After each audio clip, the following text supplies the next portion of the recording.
교육 전문 컨설팅 그룹 어드미션 마스터스 진아킴입니다. 장학금은 교육비 충당에 도움이 됩니다. 해마다 우수 고교생들은 명성 있고 액수가 큰 유명 장학금을 타내기 위해서 치열하게 경쟁합니다. 계획을 잘 세우면 장학금을 받을 확률이 높아지고 그러면 대학 학비에 대한 부담을 줄일 수 있습니다. 그렇다면 그랜트와 스칼러십의 차이는 무엇일까요? 먼저 그랜트와 스칼러십의 공통점은 증여받는 도움이라는 점입니다. 다시 말하면 갚지 않아도 되는 공돈이라는 뜻입니다.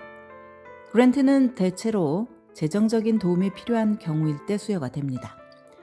저소득층 학생을 위한 연방 펠 그랜트, 캘리포니아주의 캘 그랜트 등이 이에 속합니다. 이런 니드 베이스 그랜트는 연방이나 주 그리고 대학들이 제공을 합니다. 이에 비해서 스칼러십은 보통 실력 위주로 수여가 됩니다.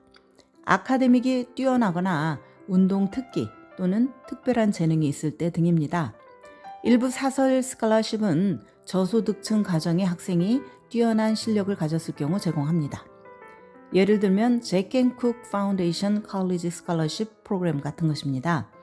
이런 사설 스칼러십은 사립재단이나 비영리 기관, 영리법인 또는 자선사업가 등이 수여합니다. 그렇다면 대학 장학금을 어떻게 찾을 수 있을까? 학생들은 먼저 자기가 살고 있는 지역의 스칼러십을 찾는 것부터 시작해야 합니다.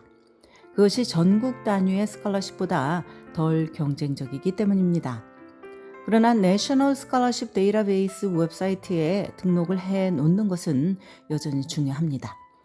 다만 20여 개씩 등록하는 것은 권하지 않습니다.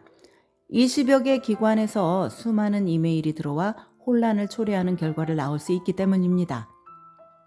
데이터베이스 검색 웹사이트로는 fastweb.com, capex.com, unigo.com 등이 있습니다. 많은 고등학생들은 12학년 때 대학 장학금을 신청합니다. 그러나 더 일찍 정보를 찾아보고 지원할 수 있습니다. 이때 자신의 프로파일을 완성하고 매년 새로운 정보를 업데이트해야 합니다. 만약 이런 데이터베이스로부터 정크 메일이 날아올 것이 염려가 된다면 스칼러십 전용 이메일 계정을 따로 만드는 것도 좋습니다. 그렇다면 대학생도 장학금을 신청할 수 있을까? 정답은 예스입니다. 사실상 학생들이 장학금을 찾을 수 있는 가장 좋은 장소가 바로 자신이 다니는 학교의 재정 보조 사무실 또는 학과 사무실입니다. 대학들은 현재 학교에서 공부하는 학생들이 향후 전공 관련 산업을 증진시킬 것을 기대하기 때문에 이들에게 기회를 주는 것을 선호합니다. 그렇다면 스칼러십에는 어떤 종류가 있을까? 먼저 학업적 성취에 대한 것입니다. 많은 스칼러십들이 성적이나 학업 능력에 따라 수여가 됩니다. 예를 들면 PSAT 점수는 National Merit Scholarship 프로그램에 들어갈 수 있는지 자격 여부를 결정하는 기준이 됩니다. 다음은 운동입니다.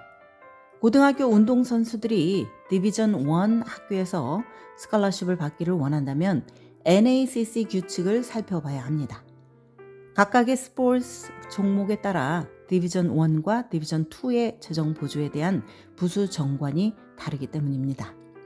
농구나 풋볼과 같은 소위 머릿수 종목은 전액 스칼러십을 제공하지만 몇 명의 학생들이 그것을 받을 수 있는지 제한이 있습니다. 디비전 1 농구의 경우는 한 팀의 여자의 경우 15명까지, 남자는 13명까지 제한을 둡니다. 그러나 운동 스칼러십은 디비전 1과 2에만 해당되지는 않습니다.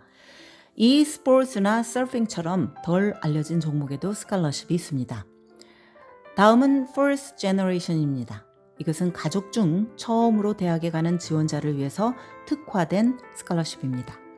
예를 들면 캘리포니아의 비영리기관인 퀘스트브리지의 내셔널 컬리지 매치 프로그램에서 파이널리스트에 드는 학생들의 대다수는 학업 능력이 뛰어나고 저소득층이고 First Generation인 학생들입니다. 다음으로는 소수그룹이 있습니다. 일부 스칼러십은 학생의 배경에 따라 수여가 됩니다. 예를 들면 게이츠 스칼러십의 경우 소수계 인종이면서 소득이 많지 않은 가정의 학생들이 학사 학위를 취득하고자 할 때 매년 몇 개의 장학금을 제공합니다. 이 소수계인 중에는 아프리칸 아메리칸, 아메리칸 인디언, 알래스카 원주민, 아시안, 퍼시픽 아일랜드 아메리칸 또는 히스패닉 아메리칸 등이 포함이 됩니다. 이들 학생 중 자신의 고등학교에서 상위 10% 안에 들어야 수상 가능성이 있다고 봅니다. 그러면 언제 스칼러십 신청을 해야 할까요? 많은 지원서의 마감일이 3월 1일이지만 일찍 지원해야 스칼러십 수상 확률이 높아집니다. 먼저 자신에 대한 프로파일을 작성하는 것부터 시작을 하고 어떤 전공을 할 계획인지 생각을 해봅니다. 그러나 이 지원 과정이 단지 몇 달 안에 끝날 거라고 생각하지는 말아야 합니다. 학생들이 대학을 다니는 동안 매년 정보를 업데이트하고 재정 보조 액수를 갱신해야 할 것이기 때문입니다. 그럼 어떻게 장학금을 신청할까? 가장 일반적인 단계로는 팹사 지원서를 완성하는 것, 에세이를 쓰는 것, 추천서를 제출하는 것 등이 있습니다.